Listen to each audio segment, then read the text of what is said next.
Welcome back. હવે વાત કરીશું ગીર સોમનાથની સૂત્રાપાડાના ગ્રામ્ય વિસ્તારોમાં પણ એટલો જ ભારે વરસાદ જોવા મળ્યો છે।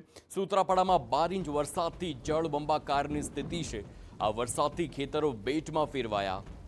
ઝાલાના વડોદરા ગામે પણ પાક પાણીમાં ગરકાવ થયો છે। વાવડી ગામના મોટાભાગના ખેતરોમાં ઘૂંટણસમા પાણી છે। સમગ્ર વિસ્તારના ખેતર બેટમાં ફેરવાયા છે। કે 36 કલાકમાં અમારે 15 થી 17 ઇંચ જેટલો વરસાદ થયો છે। તમામ ખેતરોમાં પાણી ભરાયા છે। એવું છે કે વાવણી થોડીક લેટ તો થઈ છે, પણ વરસાદની ખૂબ જ જરૂર પણ હતી। એમ મતલબમાં થોડુંક નુકસાન તો થશે ખેડૂતને, કારણ કે મોલા માંડવી ઉગી ગઈ હતી, થોડીક ખેતરો ડૂબમાં છે।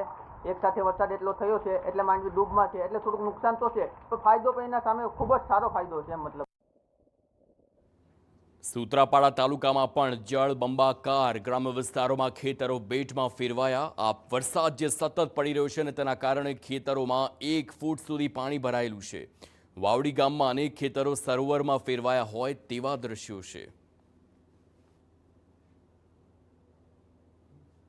ગીર સોમનાથ જિલ્લામાં ધોધમાર વરસાદ ખાબક્યો છે, જેમાં સૂત્રાપાડામાં 20 ઇંચ જેટલો વરસાદ છે તે નોંધાયો છે। અત્યારે અમે સૂત્રાપાડાના વાવડી નજીકના વિસ્તારમાં છીએ અને આ નદીના નહીં પરંતુ ખેડૂતોના ખેતરોના દ્રશ્યો છે, જ્યાં ભરચક પાણીથી આ ખેતરો છે તે ભરાયેલા છે। આ તરફ જુઓ, સર્વત્ર પાણી છે તે જોવા મળી રહ્યું છે, કારણ કે આ વિસ્તાર છે એક રોડની એક તરફનો છે જ્યાં પાણી ભરાય છે। આ તરફના દ્રશ્યો બતાવીશ, જે રોડની બીજી તરફ છે ત્યાં પણ ખૂબ મોટી સંખ્યામાં પાણી છે તે જોવા મળી રહ્યું છે। મતલબ કે જે ઝાલાના વડોદરા સાઈડના ખેતરો છે એ પણ પાણીથી ભરચક જોવા મળી રહ્યા છે, અને આ તરફ જે વાવડી સાઈડના દ્રશ્યો છે ત્યાં પણ પાણી જોવા મળી રહ્યું છે। આ વિસ્તારમાં બંને સાઈડ ખૂબ પુષ્કળ પ્રમાણમાં પાણી છે તે અત્યારે જોવા મળી રહ્યું છે, અને અત્યારે પણ ધીમી ધારે વરસાદ અહીંયા પર વરસી રહ્યો છે।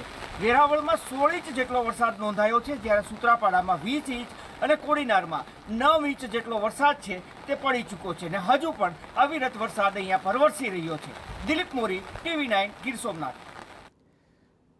તો સૂત્રાપાડામાં ધોધમાર વરસાદમાં ખેતરો બેટમાં ફેરવાયા, જ્યાં અનેક વિસ્તાર એવા કે જ્યાં પાણી ભરાતા મામલતદાર સહિતની ટીમ એક્શન મોડમાં। લોકોના ઘરોમાં પાણી ઘૂસે તે પહેલા સાવચેતીના પગલાં પણ લેવામાં આવ્યા છે। 4 JCBની મદદ લેવામાં આવીને પાણીનો નિકાલ કરવા કવાયત હાથ ધરાઈ છે।